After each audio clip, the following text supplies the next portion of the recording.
Hi, it's Tanya with Red Cardinal Crafts, and as you can see, sort of the state of my desk right now. I just wanted to show you another card that I made. It's the card in a box. I did the Christmas one the other day, and I made this one last night for a friend of mine. Her birthday is today. It's actually my lace teacher, so I'm going to give this to her today. And I just did a card theme, and again, this will be available on my Etsy shop, the same as my Christmas one. If you didn't see my Christmas one, it looks like this. That was on my last video with the little Christmas houses. So the houses I have available on my Etsy shop in color and in black and white. I'm doing the same for this. This one I've already started cutting up though because I'm making, excuse me, I'm making another card for another friend. So again, it'll be in black and white and in color. So this is how this one turned out. I used kind of blues and gold colors, and I had outlined these in the gold, and it looked awful. The embellishments in the gold. It actually works better with a dark color. So this other one I'm making today, the paper I'm using is All About Me, which is die cuts with a view. And this is the way I've done this. Now this friend, we're getting together this weekend, but her birthday was back on Halloween, and there was a sheet of paper that had this, and it had October 31st. And the paper is in here. So that was her birthday, October 31st, so I just circled it, and there was one in there in blue and one in pink. It's a really cute paper set. So that's the colors I'm using for this one. It felt a little baby boyish when I first started working on it, so then I decided to add the paisley.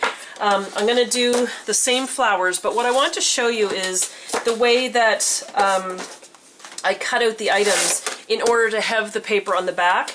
You can cut the items out separately, and then you can lay them down on your backing paper, and you can cut it out, but sometimes you just don't follow the same exact line. So what I end up doing is this, whether it's the flowers or the grass or whatever piece it happens to be, I just leave it like this. I leave enough of the white around it, and then instead of having to cut it twice, which can be annoying, especially with depending on what the item is, like some of these flowers with all the little petals and stuff, that can get tricky, and especially with the butterfly with the little antenna, those little feeler things there. I just put it right on the black paper and I cut it out. I hate holding a big piece of paper to try to cut.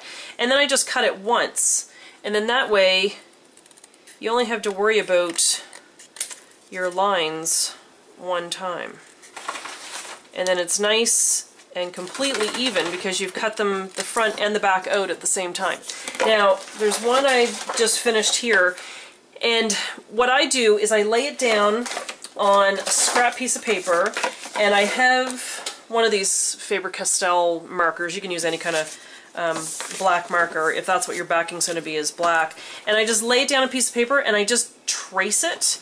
And what happens is the marker rubs against the edges, and then it makes it nice and complete. I got a little piece there that you can still see the white paper. You just go over it, and then it makes it just nice, and it just looks more finished when you have everything totally outlined with the black. So this one here, I have the tallest piece of grass has the ladybug. The other three pieces are sort of the same height. I just put the front one down a little bit lower. This heart-shaped flower I put on the front. These two I put on the next blade of grass. The purple one I put on the next blade of grass. Then I put the daisy on the last piece, the little tulip thing in behind, and the butterfly in behind. I just had to cut up my zots and cut them in half so they would fit on that blade of grass.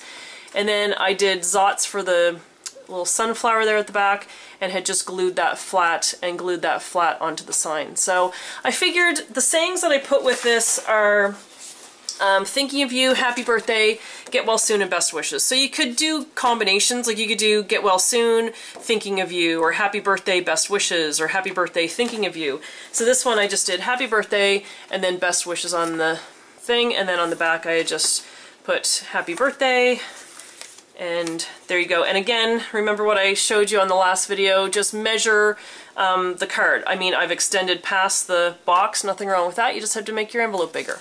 And there you go. So that's this one, and at the very end I'll just do a little screenshot and just show you a few still photos of what this one looks like when I'm done. So, hey guys, I'm back. It's actually the next day. I gave the card to my friend yesterday and she really liked it, so that was great. But I was thinking of these colors with this box, and this one's more pastel, so what I ended up doing is doing a lighter version of these flowers, and I'm going to have that in my shop. So you're going to get all three. There's this pastel one. These ones are a little bit brighter. You can see the butterfly is a lot darker. The little sunflower here is darker in the other version. So you'll get a black and white, pastel, and then the original darker version. I just figured the lighter colors might work better with this box, so I'm going to try that. And I'll be back at the end to show you what it looks like. Alright, so this is my finished card. It says happy birthday. I just set it up the same way as the other one. It'll fold flat, and I think it looks good with the lighter colored flowers along with this paper. Thanks for watching. Alright, see ya.